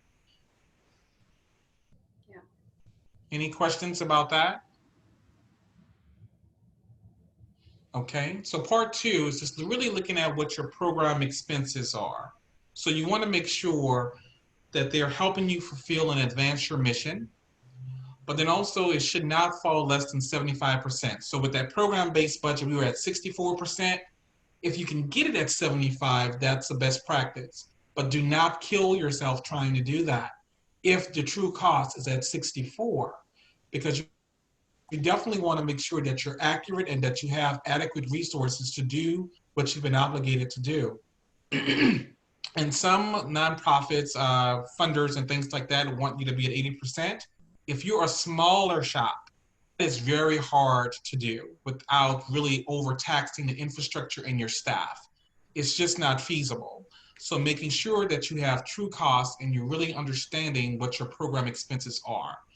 So your administrative expenses, usually that covers your accounting, occupancy, IT, all of those type of tasks, and then making sure that you budget those folk accordingly under that. So fundraising is really just the cost of your fundraising, your events, your campaigns, any donor relations should be booked under there. So 2 common financial indicators is your spending ratio. So you're just looking at how you're spending month to month. So like we said with the cash flow, it may go up and down, but be accurate. And then what is your fundraising efficiency ratio? So looking at your fundraising costs by total contributions. This is Melanie and my favorite part. Are your events costing you money or making you money? So looking at these efficiency ratios will help you make those determinations. So instead of having an event, you may have an annual campaign to raise that $50,000 opposed to killing yourself for 6 months. So looking at, is it worth the effort and is the return is sufficient for to do what you need to do. So really looking at all of those and making those tough decisions, because now during COVID, we have to look at every expenditure, every revenue strategy to see how we can optimize that. And this is just a sample balance sheet to kind of help you just understand what you're looking at. So I always break down our assets and all, and I always highlight the cash and checking, savings, and investments, so right at the top. So I always let the board know the financials are here, but we have such and such in the bank today.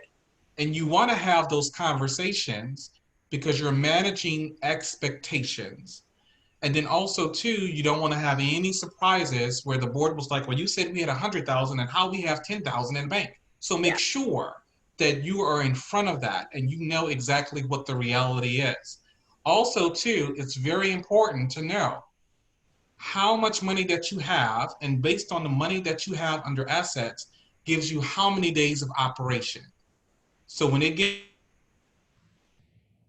gets real, which it has been in COVID, how many days do I have of operating so that I can actually say, okay, not the sky is falling, but hey, we need an umbrella because it's raining.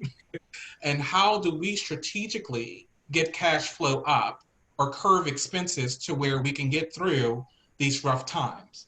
So your balance sheet is very important, and making sure that you carve that out and point out that to your board. And then you have prepaid expenses, and those are basically your insurance. If you have a mortgage, computer equipment, depreciation. So all of those things are prepaid expenses that should not be any surprises to the board, because pretty much on an annual basis, those costs should be factored in. They may fluctuate from time to time, but you should have a clear idea as to what those are. Your liabilities, definitely you want to make sure what is your debt. So basically, if it's corporate credit cards, if it's loans or line of credit, basically you want to make sure that that is clear and current so that the board knows this is what our debt is, what is the plan to nurse that. So usually you want to get it paid out within a month if you have that kind of steady cash flow.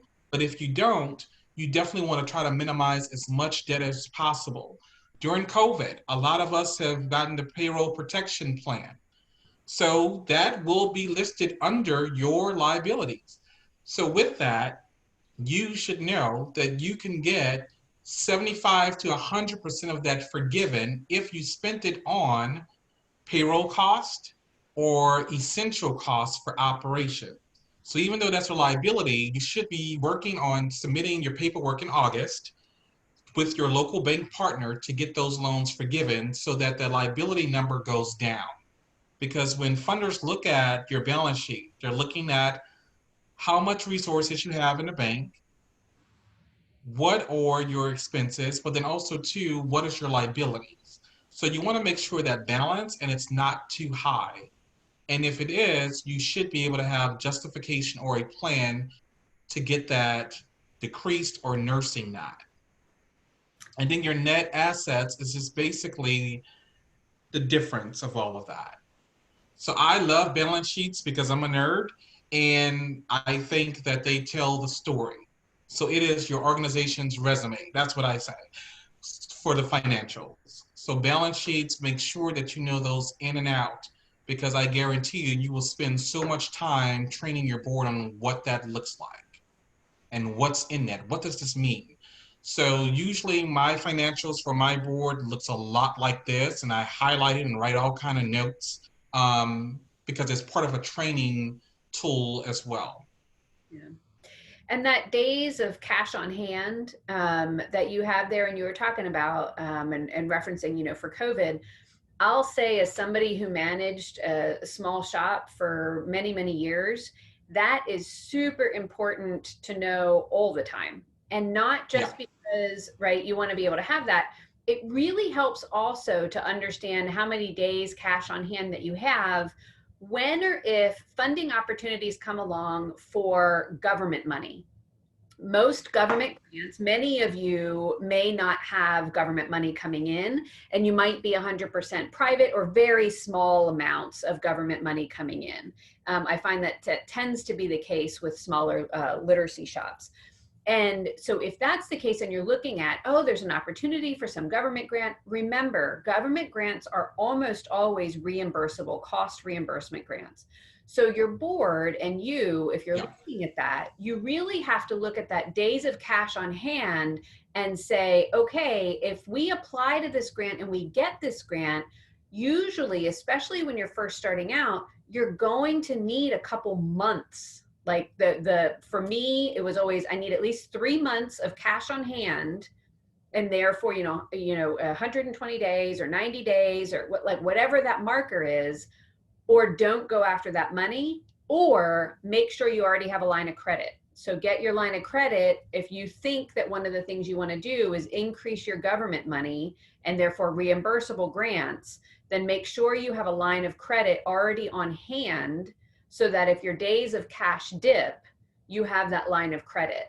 Because again, it goes with, cash in and what that looks like. And again, another place where nonprofits, especially smaller nonprofits, can get themselves into trouble quickly and turn around and go, oh my gosh, I can't make payroll. Where's the government money? Where's the government money? Oh, you're gonna be waiting.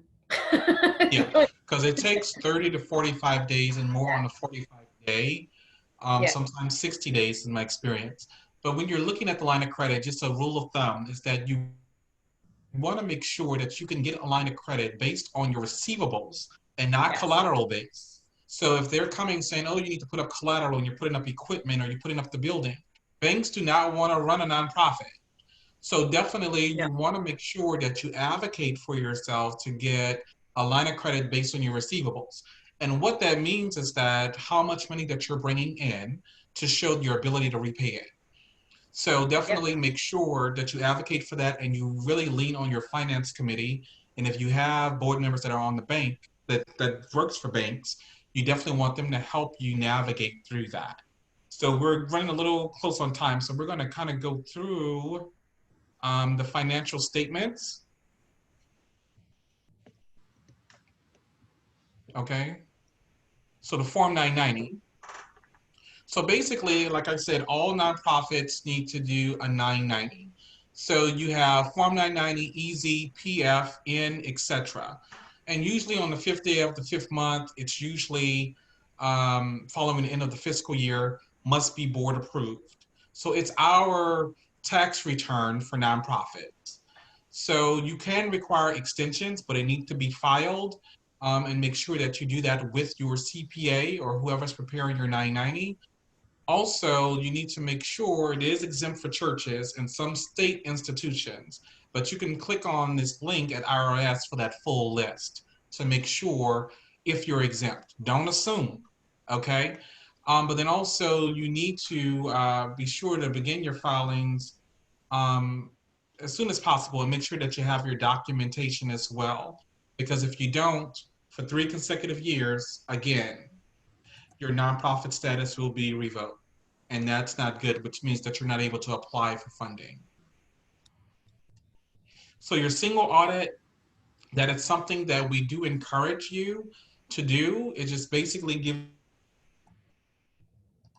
you a third party. It's a seal of approval. It actually gives you more transparency, which is important. Also, too, to make sure that you're in accordance with GAAP. We talked about GAAP a lot, which is generally accepted accounting principles. But also, too, it's a good planning and budgeting tool. And it also gives you recommendations of how to improve your work in finance. So it's also a good public relation tool if you get a great audit. It also restores faith, integrity, all of those things that funders are looking for and board members are looking for. And then also most of your grant applications do ask for audited financials. So you definitely want to make sure that you have that. So we talked about if your operating budget is more than 250, you should consider it. But definitely over $500,000, you need to do it. It's a requirement, so you can't get around it because we know that it will be financially expensive to do that, but definitely I would make that investment. So your best practices for presenting financials have an agenda, have an executive summary, make sure that it's detailed, keep it simple. Just because you understand it don't mean everyone else does. So keep it very simple, summarize with charts and graphs, because folk do not like reading, reading, reading. So make sure that you have charts and graphs, key performance metrics, what are those trends, what are the benchmarks, and be able to answer questions and educate. So these meetings are working meetings. So be able to educate what is those contributing factors to revenue? What is the contributing factors to the deficit or the surplus? So we definitely want to be able to do that. So you need to send information at least a week in advance so that those meetings are productive and you're not spending time with minor details. And then highlight the critical decisions that need to be made on that agenda. Okay, so provide background reading as well, and you need to celebrate your successes because you work hard, but then also own your setbacks, because if you're giving excuses during financial meetings, it's not going to be pretty for you. So just own it, but also focus on what the solutions are. Do not stay there. So document retention, we're just giving you this to keep you out of trouble. So how long should you keep canceled checks? 7 years. What type of documents do you need to keep? Everything. I'm just joking. So employment records, inventory reports, purchase orders, definitely your insurance policies, and that list continues. You always keep your audits. You do not throw those away. That is your Bible. That is your whatever. That is important. So model guidance, you can click there in the mission box. And definitely make sure to give you a simple tool and guide as to what those parameters are. Resources, this is my favorite. So we don't have time to click on because we want to get some questions. So you have the nonprofit finance infrastructure. So that was the beginning of the presentation we went over. There's a 10-step checklist for budgeting that really helps you, give you a deep dive. We did go through the program-based budgeting template, and then the revenue scenario and cash flow. So all of those we went through.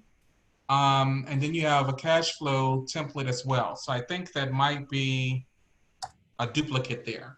But this is important, the financial policies and procedures. So when you're getting proposals, especially going on the federal level, federal contracts, they want to know your financial P&Ps.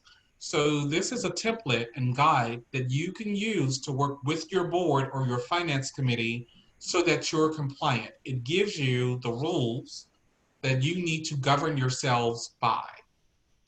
Okay, also, during COVID, how do you transform your business models? Because you have to make some tough choices. So this gives you really some good tips of how to transform your business models, how to look at that, make quality decisions and assessments. Now, the last one is dashboards reporting, and I'm going to go in this one because I love this one. So with the dashboard, and once again, there's videos, but this helps you give a blueprint as to where you are programmatically. Okay.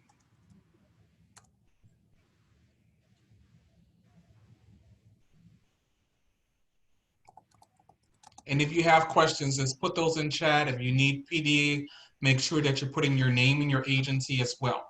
So here you have the instructions, but then you have the dashboard. So this is the dashboard here.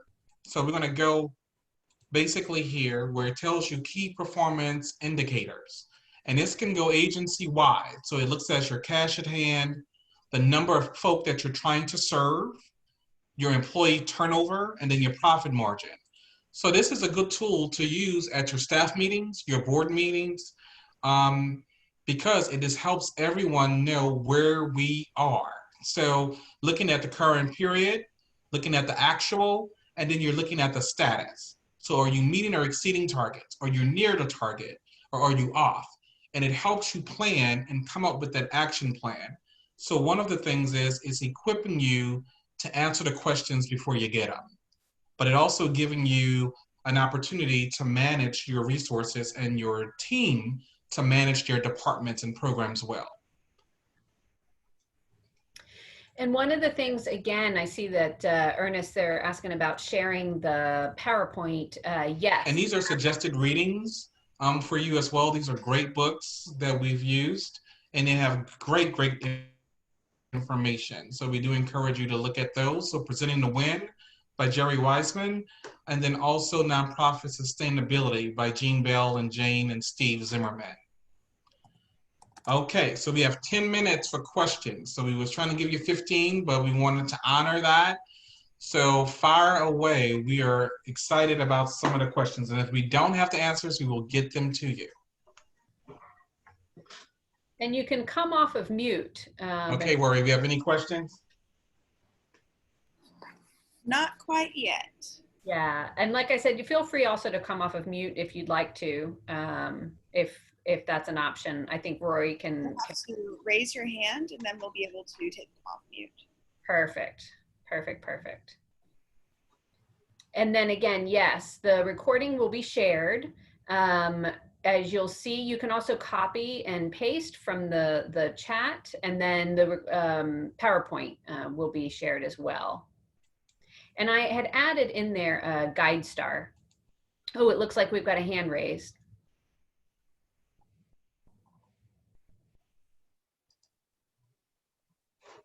Unmute. Pretty, Okay, can you hear me? yeah, I'm having. Yeah, we can hear you now. Okay, yes. I was wondering, all of the links that are in chat, is there a way that that can be sent as a one-pager?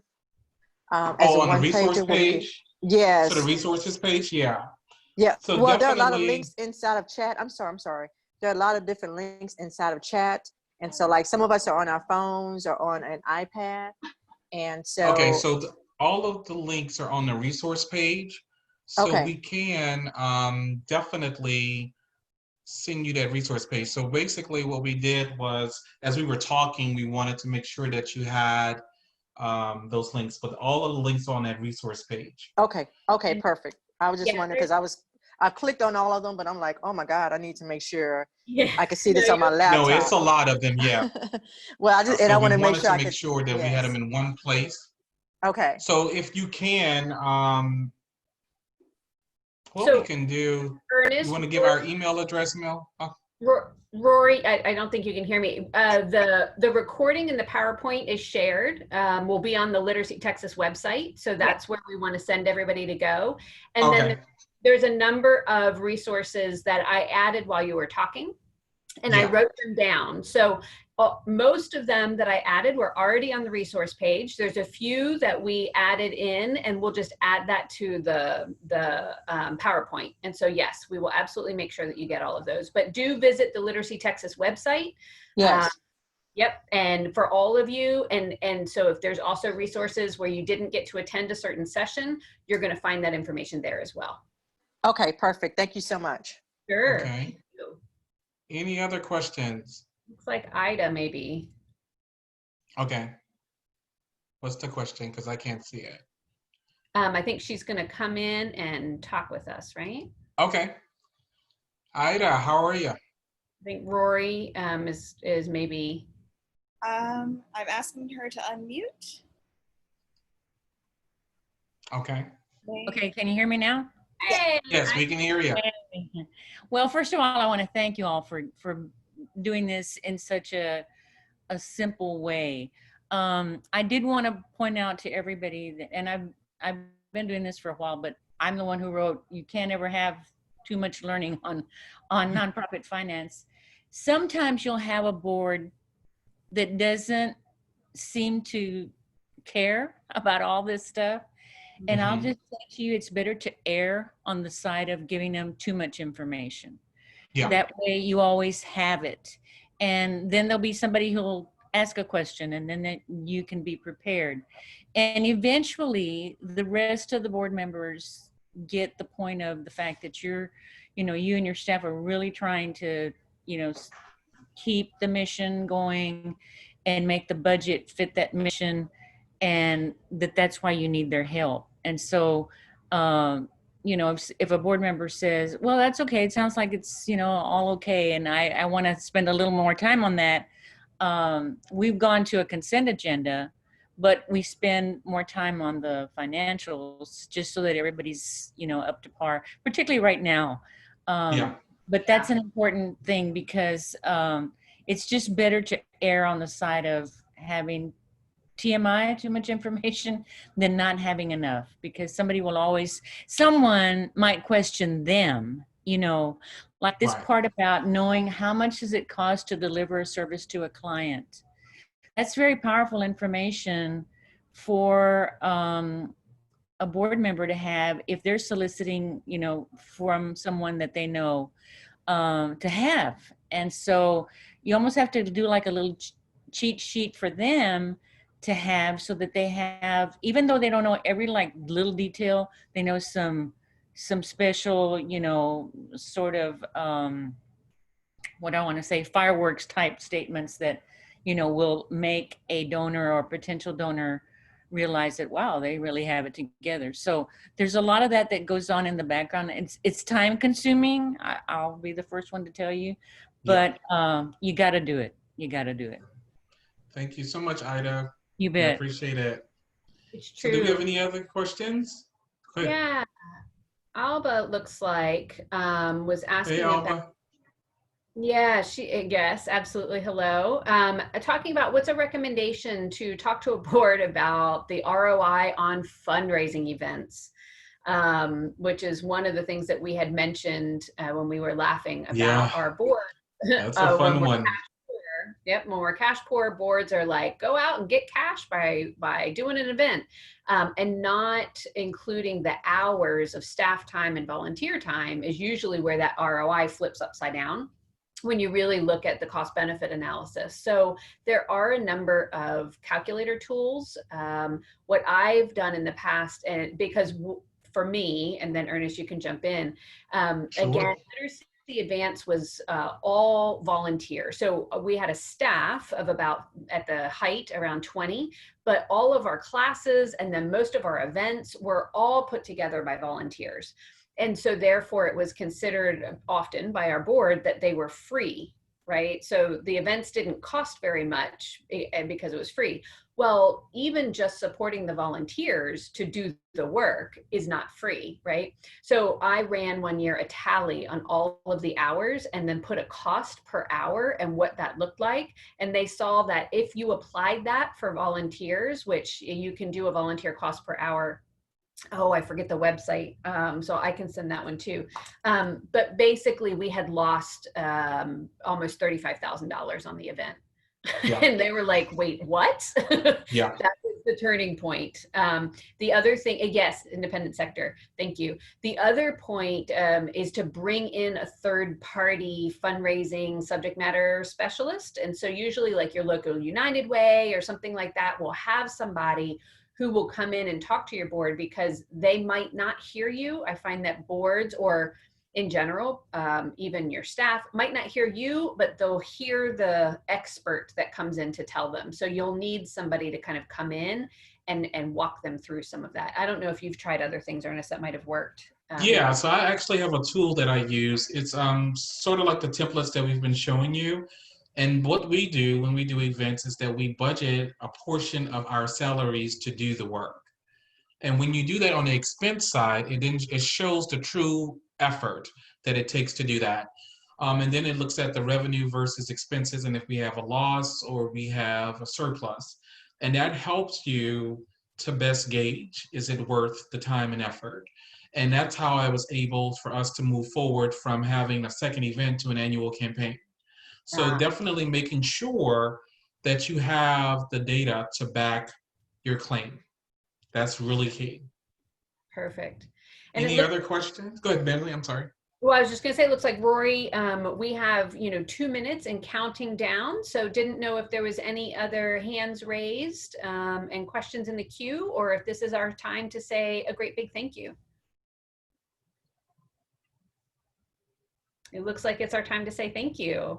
Well, thank you. We've enjoyed ourselves. And in the closing, we just basically want you to do good financing, to be safe, be smart, but to also make sure that you are taking care of yourselves Yes. and your staff and your boards. Yes. Yeah, it's a lot and can feel overwhelming. So reach out, let us know. Let's make sure that we're working together on this because you got it. But it's a lot, and there are resources out there. So we'll follow up, make sure you got everything, and yeah, stay safe. Ernest, appreciate you as well.